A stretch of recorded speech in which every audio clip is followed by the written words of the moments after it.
If you're a parent, teacher, or school leader, and you're sick and tired of the frustration, anger, and unfair treatment of children at high risk in our public schools, then perhaps it's time for all of us to do something about it.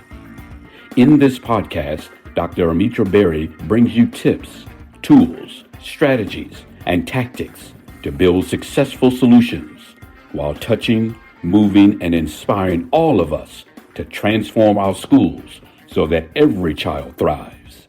Here's your host, Dr. Berry. Welcome back, Equity Warriors. Thanks for joining me.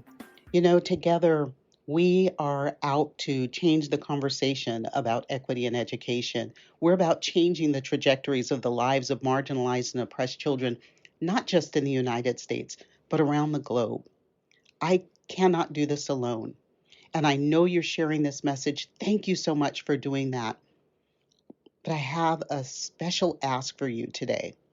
If you know of a conference or organization or event that needs to hear this message, that needs to understand why this is so important at this time in our history with what's going on in our schools, in our world, get them connected. I've put a special email down in the notes for this episode. It's drb@almitraberry.com. Have them listen to an episode. Give them that email address. Let's get this message out to larger audience. You and I together, we as a community, we can affect change. Let's do this. When I was a kid, one of my favorite cartoons was the Flintstones. And one of the creators of that cartoon was Joseph Barbera. And he said that not once in 6 years did he make it to the office by 9 on the dot. Let's talk about being tardy. Hey there, Equity Warriors. I'm glad you're here with me again today. I only need a minute. Kids are at recess. But man, I need to bend an ear. I read something this morning that really, me, got me a little agitated, shall we say. They're suspending our kids when they show up to school late. And that doesn't sit well with me. There were times when my kids are late, a little late, okay. But when we're suspending kids because they would have missed 2 minutes of class, there's something wrong. When we suspend them, they miss the whole flipping day. We as educators have to make up, give them a packet to make up their work. The students are missing the foundational work on a new unit. We have kids coming to our schools that are caring for their younger siblings at home.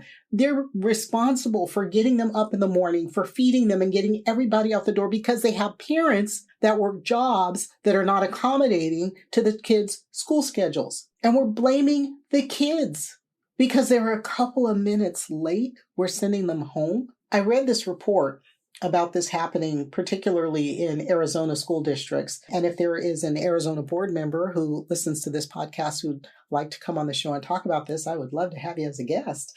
Just saying. In this analysis, there were 47,000 suspensions for attendance violations in the last 5 school years across a little more than 80 districts that suspended students for missing class. 47,000 suspensions for an attendance violation. So your punishment for the kids showing up to school, violating attendance, is to send them home. That makes sense. When all of that's examined, the true scale of the problem is probably a whole lot bigger because there are about 250 districts that didn't even give comprehensive data when public records were requested to create this report. But what we do know is that Black and Hispanic students, Black and Latino students are overrepresented among those that are punished every single year. 90% of all attendance-related suspensions in the sample are for Black and Latino children. And I haven't seen a state yet where Black and Latina children make up 90% of the student population. So let's just go ahead and call that some disproportionality, right? Black students last year, we're talking about Arizona, Black students made up 6% of total enrollment across 20 districts. Want to guess their suspension percentage? Come on, give me a number. 15%. 6% of the population, 15% of the suspensions. Disproportionality. Latino students, 43% of enrollment, 68% of suspensions. Disproportionality. White students, largely underrepresented. No surprise there. 37% of enrollment, 23% of suspensions. And in roughly a dozen districts that actually had enough Native American student representation to be able to use the data, our Native American students accounted for double or triple the share of suspensions that would be expected based on their proportion of enrollment. Double and triple. And yeah, I'm watching the clock because I know the bell's going to ring. But come on, how can you say that excluding a student from attending school in response to the student's efforts to avoid school meets an important educational goal? You can't. This is a punishment gap. White kids' excuses for being late are being accepted, but Black and Brown and Native American children's excuses are not. I'm sure that this is a violation of their civil rights. And if there's somebody who's deeply involved in civil rights legislation and looking at civil rights violations of students in schools, let me know. I'd love to have you on the show. Let's talk about this. Black, Latino, and Native American students are overrepresented in those students that are being blocked from class for missing class. We have to get after this, folks. It's harming our children, and you know how I am about the children. As I always say, don't worry about the things you cannot change. Change the things you can no longer accept. Join me every week. Send me your questions, topics, and requests to AskDrBerry.com, and I'll answer those questions and bring you experts to help address those topics. I'll see you next time.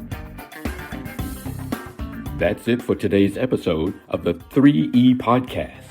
Head over to iTunes and subscribe to the show. One lucky listener every single week that posts a review on iTunes will win a chance in a grand prize drawing to win a $25,000 value private VIP day with Dr. Berry herself. Be sure to head over to 3epodcast.com and pick up a free copy of Dr. Berry's gift. Then join us on the next episode.